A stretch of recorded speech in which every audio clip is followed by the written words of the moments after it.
She said it with a smirk. Her voice carried no apology, just that bratty satisfaction she'd mastered since childhood.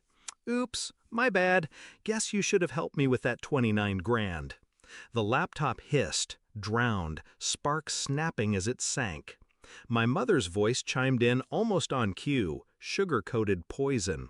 It's just an accident. Don't be dramatic. Accident. That word burned. I looked at the ruined machine, years of work wiped out by her petty tantrum, and I smiled. Not outwardly, inside, quiet, sharp, and cold.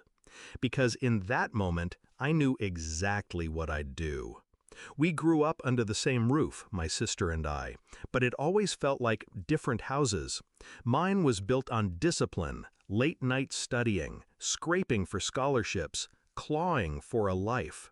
Hers was built on excuses, every failure cushioned, every mistake smoothed over by our mother's indulgence. When she tanked her grades, it was creativity. When she maxed out credit cards, it was just exploring. When I said no to giving her money, it was betrayal. And when she drowned my laptop, my mother siding with her wasn't new, it was tradition. Still, I didn't yell, I didn't threaten, I let the silence settle. I let them think they'd won. But that night, when the house was asleep, I made a few calls, changed a few passwords, opened a few back doors into systems my sister never knew I had access to. Because here's the thing, while she partied and posted, I built. My laptop wasn't just a machine, it was a vault. And in it, among my own work, I'd quietly collected everything about hers. She called it a business idea, but I knew what it really was, an MLM scheme, already bleeding her credit dry. She'd begged me for $29,000 like it was pocket change. When I refused, she muttered that I was selfish, that I owed her. So I owed her. Fine, I'd pay in full. At 6:15, she woke to screams. Not mine, hers. Her phone exploded with alerts, bank accounts frozen, credit cards declined.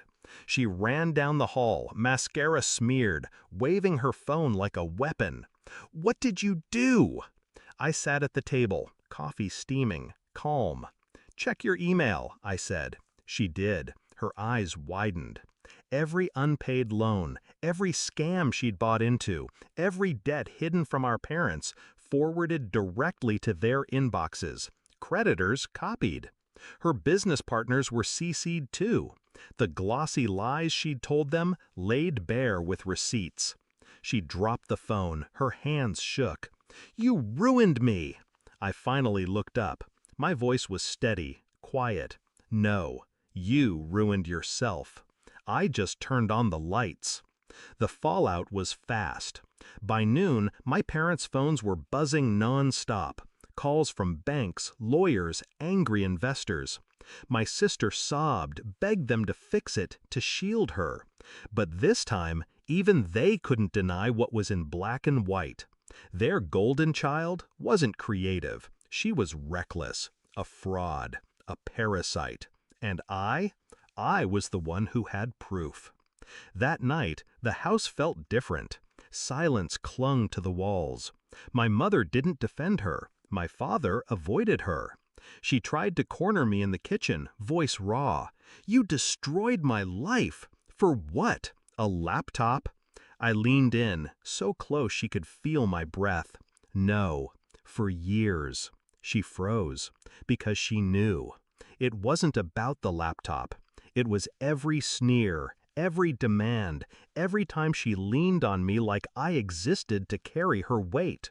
The laptop was just the last straw. The next week, creditors came knocking. She lost her car, her business, her friends. The family name she used to brag with became a liability. And me? I kept moving forward. New laptop, new locks, new distance. My parents tried, weakly, to guilt me. "She's your sister." I just smiled. Exactly. Funny thing is, revenge wasn't loud. It wasn't a scene. It was quiet, methodical, precise. like chess. She made her careless moves, and I waited, patient. Then, one morning at 6:15, the board flipped, and all her pieces scattered. Now when she passes me in the hall, her eyes drop. She doesn't smirk, she doesn't speak, she knows better. And me? I sip my coffee, open my new laptop, and keep working.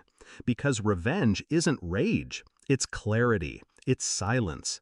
It's watching the ones who called your loss an accident choke on the consequences they never thought would touch them. I didn't destroy her, I simply stopped saving her. And that was enough.